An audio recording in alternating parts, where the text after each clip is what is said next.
हमारे यहाँ अगर इस दुनिया में, भारत में हिंदू धर्म का अगर जनाजा निकलते हुए देखना है तो किसी हिंदू की शादी में चले जाओ। शास्त्र कहता है सूर्यास्त के बाद वेद के मंत्र पढ़े नहीं जा सकते। तुम राक्षसों की तरह अर्धरात्रि में विवाह कर रहे हो।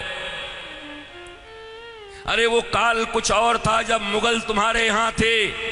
रात के अंधेरे में बहू बेटियों को उठाकर ले जाते थे, दिन के उजाले में ले जाते थे, तो रात में छुप छुप करके अंधेरे में विवाह कर दिया करते थे। अब कौन मुगल और कौन अंग्रेज तुम्हारे पीछे पड़ा है? क्यों नहीं तुम सूर्यास्त के पहले विवाह करते हो, अभिजित मुहूर्त में करते हो? वेद तो वही कहता है।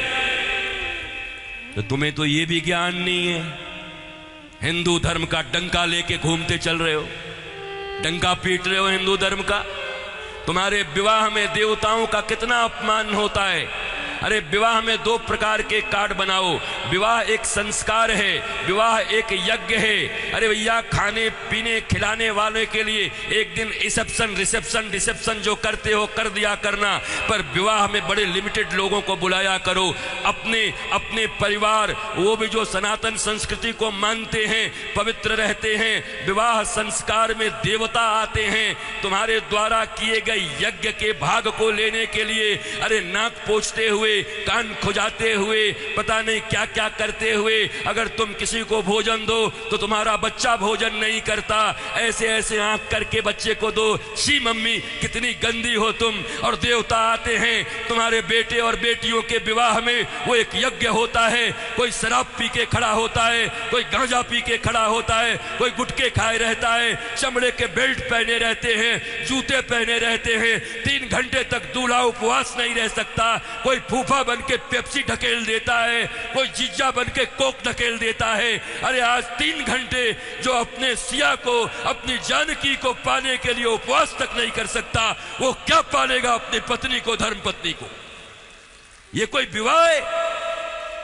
ये कोई सनातन संस्कृति है? और इसी को तुम विवाह कहते हो। विवाह यज्ञ है, यज्ञ है।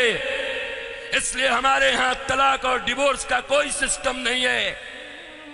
उनके यहां विवाह एक एग्रीमेंट है, आज हुआ है कल तोड़ देंगे। पर सनातन संस्कृति धर्म पत्नी और पति स्वामी, इस प्रकार की एक संरचना है। विष्णु और लक्ष्मी बताया जाता उनको। तुम कौन से विवाह कर रहे हो?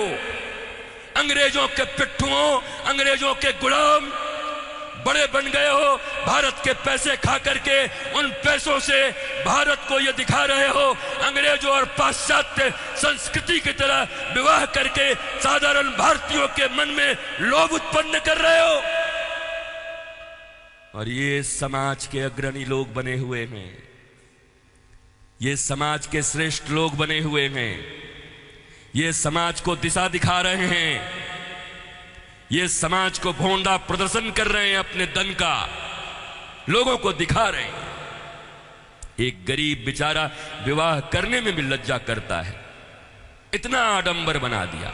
विवाह एक यज्ञ है, बड़ा पवित्र यज्ञ है, सुंदर यज्ञ है, वेदियां बनती हैं। हमारे यहां दूल्हे दुल्हन, उनके वस्त्र कैसे होते थे? देखो आज के 50 साल पहले ही देखो ना, 50 साल पहले के फिल्म देख लो बॉलीवुड में, तो समझ जाओगे कैसे वस्त्र पहन करके विवाह करता हमारे यहाँ पर। क्योंकि बॉलीवुड भी या सिनेमा भी समाज का दर्पण होता है। और अब बदले हुए बॉलीवुड को देख लो कि अब कैसे विवाह करते हो।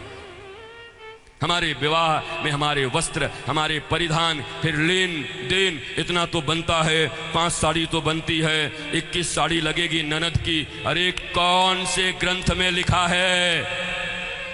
कोई माई का लाल भारतवर्ष में किसी शास्त्र में मुझे दिखाए? कहां लिखा है ये लेन देन? तुम्हारी बुढ़िया पुराण में होगा। लोभियों के बनाए गए कानून, लोभियों के बनाए गए नियम, अरे जरा सोचो, एक बच्ची, एक बेटी अपना नाम, अपना गोत्र छोड़कर आती, अपना टाइटल छोड़ करके आती, अपने घर परिवार, माता पिता भाई बहन सखी सहेली छोड़कर आती और तुम्हारे वंश को बढ़ाने के लिए तुम्हारे घर में आती है। उसको भी टीवी, फ्रिज और कार के लिए मिट्टी, तेल और पेट्रोल से जला देते हो। तुम्हें शर्म नहीं आती?